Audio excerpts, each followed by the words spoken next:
नमस्कार, city vision समाचार में मैं शालीमार जायसवाल आपका स्वागत करती हूं। उपचुनाव नजदीक आते ही शहर की सीमा में हाई ड्रामा शुरू हो गया है। मोइनाबाद पुलिस स्टेशन की सीमा के अजीज नगर में भारी मात्रा में नकदी मिलने की घटना से तेलंगाना की राजनीति में हड़कंप मच गया है। टीआरएस के 4 विधायकों को खरीदने के लिए अजीज नगर के फार्म हाउस में भारी मात्रा में धन ले जाने की सूचना पर सीपी स्टीफन रविंद्र के नेतृत्व में पुलिस ने उक्त फार्म हाउस पर छापा मारा। छापेमारी के दौरान 15 करोड़ रुपए जब्त किए गए हैं। बताया गया है कि एक विधायक की खरीद फरोख्त के लिए 1 करोड़ रुपए देने की साजिश की गई थी। सीपी स्टीफन रविंद्र ने खुलासा किया है कि विधायकों की खरीद फरोख्त के लिए रामचंद्र भारती, नंद कुमार और सिंहायाजुलू फार्म हाउस आए थे और उन्हें हिरासत में लिया गया है। सीपी ने स्पष्ट किया है कि टीआरएस विधायकों द्वारा दी गई सूचना पर छापा मारा गया, हालांकि उन्हें लालच दिया जा रहा है, इस बात की शिकायत की थी। एक मठाधिपति रामचंद्र भारती को मुख्य सूत्रधार बनाकर नंदू और सिंहायाजुलू बिचौलियों द्वारा संचालित राजनीतिक व्यवहार का पर्दाफाश किया गया है। एक नहीं, दो नहीं, हर विधायक को 100 करोड़ की पेशकश की गई थी। इस दौरान अचानक एंट्री करने पर पुलिस ने उन्हें बड़ा झटका लगा। रामचंद्र भारती, नंदू और सिंहायाजुलू को मोइनाबाद में प्रमुख व्यक्ति के फार्म हाउस में राजनीतिक बातचीत करने के लिए हिरासत में लिया गया। एक और सनसनी, दलालों के साथ घटनास्थल पर 4 विधायकों की उपस्थिति थी। टीआरएस नेता अच्चमपेट विधायक गुव्वला बाल राजू, पिनापाका विधायक रेगा कांताराव, कोल्हापुर विधायक बीरम हर्षवर्धन रेड्डी, तांडूर विधायक पायलट रोहित रेड्डी मौजूद थे।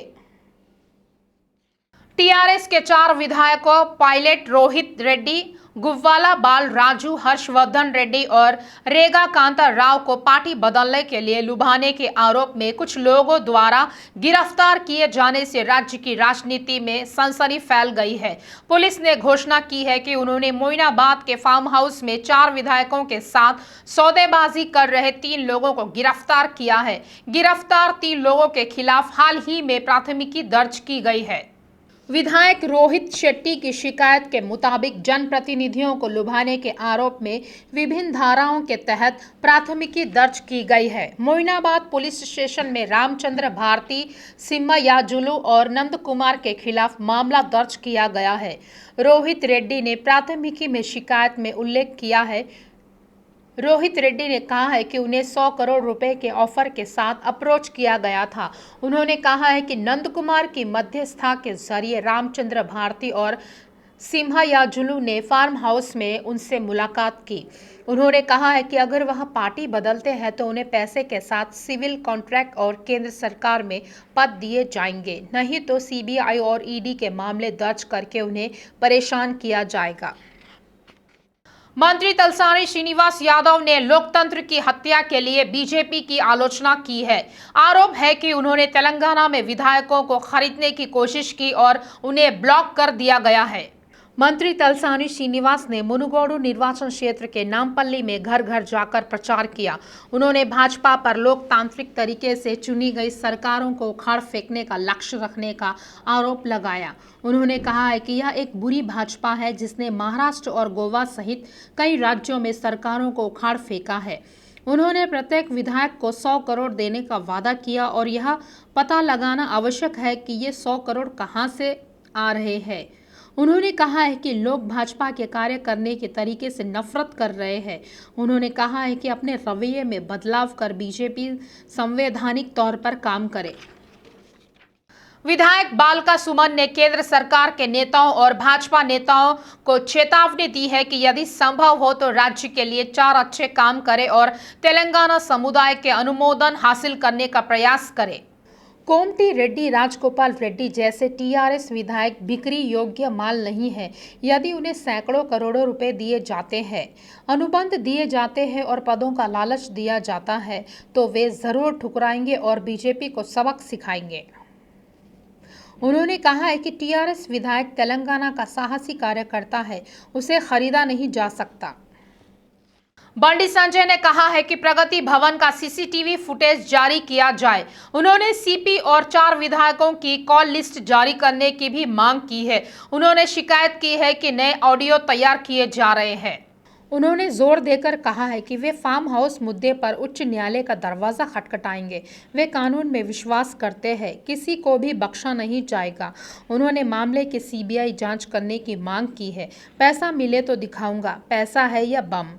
बंडी संजय ने खुलासा किया है कि वह इस मामले में चुनाव आयोग में शिकायत भी दर्ज कराएंगे। टीआरएस नेताओं द्वारा विधायकों की खरीद फरोख्त में सहयोग नहीं दिया गया और इस घटना का विरोध किया गया। अंबरपेट विधायक कालेरू वेंकटेश ने केंद्रीय मंत्री किशन रेड्डी का प्रतीकात्मक पुतला फूंका। विधायक कालेरू वेंकटेश ने केंद्रीय मंत्री किशन रेड्डी की फोटो दिखाकर विरोध प्रदर्शन किया। इससे पहले उन्होंने विश्वास जताया कि उपचुनाव में टीआरएस की जीत निश्चित है। उन्होंने कहा है कि बीजेपी चाहे कितनी भी नौटंकी करे, टीआरएस की ही जीत होगी। उन्होंने टिप्पणी की है कि टीआरएस विधायक बेचे नहीं जाते हैं और कोई भी टीआरएस को नष्ट नहीं कर सकता। उन्होंने जनाधार के माध्यम से जीत हासिल की है, उन्हें कोई नहीं खरीद सकता। बीजेपी की साजिशों का विरोध कर रहे टीआरएस नेता आक्रोश व्यक्त कर रहे हैं। शहर में कई जगहों पर विरोध प्रदर्शन किया गया। टीआरएस विधायक मुठा गोपाल के नेतृत्व में नेताओं ने प्रधानमंत्री मोदी का प्रतीकात्मक पुतला फूंका। मुशीराबाद चौरस्ता, रामनगर चौरस्ता और आरटीसी क्रॉस रोड पर उन्होंने प्रधानमंत्री मोदी के प्रतीकात्मक पुतले के साथ अंतिम संस्कार यात्रा निकाली। तत्पश्चात पुतला जलाकर विरोध किया। टीआरएस नेताओं ने महेश्वरम निर्वाचन क्षेत्र के आरके पुरम एनटीआर नगर चौक पर मोदी और अमित शाह का पुतला फूंका। महेश्वरम निर्वाचन क्षेत्र के नेताओं ने चेतावनी दी कि टीआरएस विधायक भाजपा के प्रलोभनों के आगे नहीं झुकेंगे। टीआरएस महासचिव अरविंद शर्मा ने कहा है कि टीआरएस विधायक पैसे के लिए बेचे जाने वाले बलि का बकरा नहीं है। इस मौके पर उन्होंने कहा है कि टीआरएस ने बीजेपी के केंद्रीय नेतृत्व के सैकड़ों करोड़ों रुपयों की उम्मीद से विधायकों को दल बदल करने की साजिश को नाकाम कर दिया है। उन्होंने कहा है कि मुख्यमंत्री केसीआर के नेतृत्व में विधायकों को खरीदना बीजेपी के लिए मूर्खता है। टीआरएस पार्टी कार्यकारी अध्यक्ष और आईटी मंत्री केटीआर के आह्वान पर उप्पल लिटिल स्क्वायर में प्रधानमंत्री का प्रतीकात्मक पुतला फूंका गया। टीआरएस पार्टी के चिल्का नगर डिवीजन के अध्यक्ष बन्नाला प्रवीण ने विरोध प्रदर्शन किया। मुनुगोडु उपचुनाव जीतने के लिए कोई भी हथकंडा अपनाए या साजिशें रचे, टीआरएस पार्टी की ही जीत होगी। टीआरएस पार्टी के कार्यकर्ता से लेकर विधायक और सांसद तक चाहे कितनी भी प्रलोभन दे, उन्हें कोई नहीं खरीद सकता। उन्होंने कहा है कि टीआरएस पार्टी अनुशासित पार्टी है। बन्नाला प्रवीण ने कहा है कि केसीआर के नेतृत्व में तेलंगाना देश में विकास के मामले में नंबर 1 राज्य है।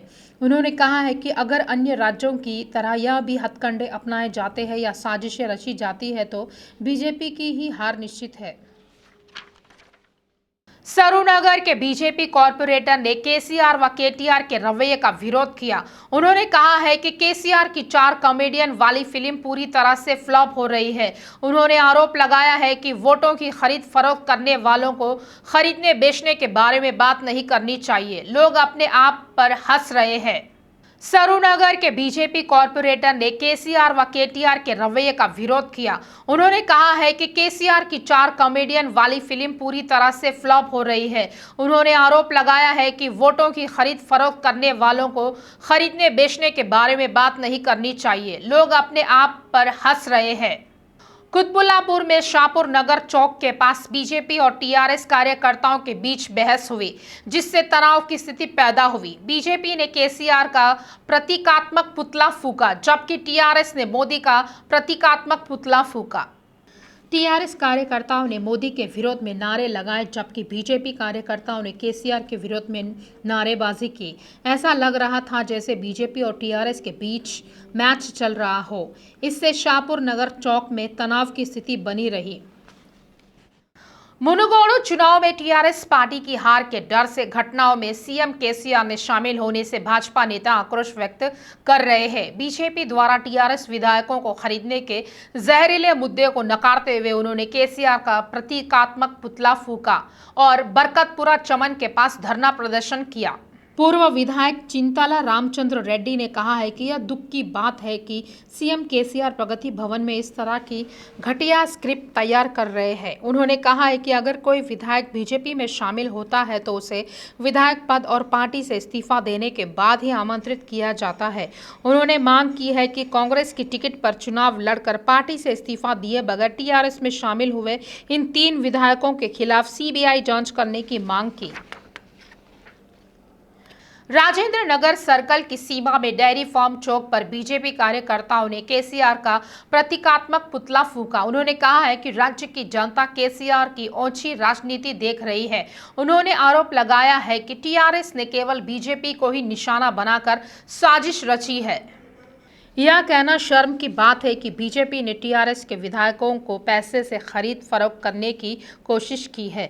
मुख्यमंत्री केसीआर की कठोर टिप्पणी करते हुए कहा है कि केसीआर को दी जाने वाली शिक्षा का अपमान किया है, इतनी घटिया नीति अपनाई है। इस कार्यक्रम में अत्तापुर कॉर्पोरेटर गौरीशंकर, शहरी जिला बीजेपी महासचिव श्रीधर और बीजेपी नेताओं ने भाग लिया।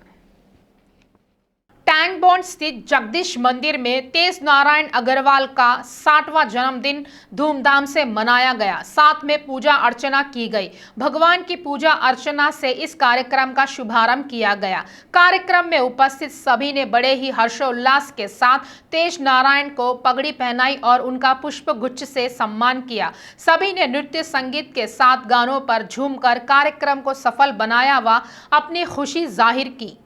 मिला भाई दूज के शुभ दिन हम बहनों को प्यारा तोहफा। मिला भाई दूज के दिन हम बहनों को प्यारा तोहफा। 9 रत्नों में सज गया एक कोहिनूर हीरा सा प्यारा। 9 रत्नों में सज गया एक कोहिनूर हीरा सा प्यारा। आज जन्म उत्सव सृष्टि पूर्ति पर हम सब मिलकर देते बधाई।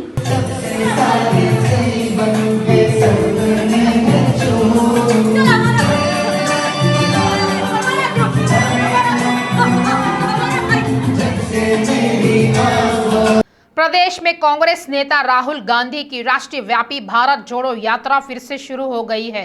राहुल ने सुबह 6:30 बजे नारायणपेट जिला मकताल निर्वाचन क्षेत्र के बिजली सब स्टेशन के निकट यात्रा शुरू की। पद यात्रा के अंतर्गत राहुल गांधी कन्याका परमेश्वरी मंदिर, पेद्दा चेरुवु, दंडू क्रॉस, गोल्लापल्ली चौराहे, कछवार गांव से होते हुए 12 किलोमीटर से अधिक तक चले और जकलेतर गांव पहुंचे। दोपहर में यल्ली गंडला में रुकने के बाद शाम 4 बजे फिर से यात्रा शुरू हुई। 14.5 किलोमीटर वाया जकलेतर क्रॉस रोड गुड़ी गंडला यात्रा कर यल्ली गंडला गांव पहुंचे और वहां रात रुके। शुक्रवार की सुबह तीसरे दिन की पद यात्रा फिर से वहीं से जारी रहेगी। यह यात्रा राज्य में 7 नवंबर तक चलेंगी। पद यात्रा महबूब नगर, रंगारेड्डी, हैदराबाद, मेदक और निजामाबाद जिलों में होंगी।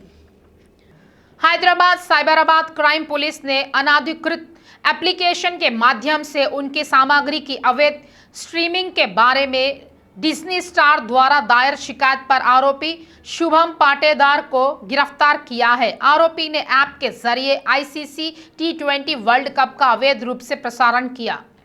नेटफ्लिक्स और अमेजॉन प्राइम समेत डिज्नी स्टार, सोनी टीवी, जी टीवी जैसे पे चैनल शुभ्स टीवी के जरिए यूजर्स को फ्री OTT वीडियो ऑफर कर रहा था। इसकी शिकायत मिलने पर साइबर क्राइम पुलिस ने निगरानी की और आरोपी को उज्जैन से गिरफ्तार कर FIR दर्ज कर ली। IT इंजीनियर आरोपी शुभम पटेदार अवैध प्रसारण और यूजर्स को फ्री कंटेंट मुहैया कराकर पैसा कमा रहा था।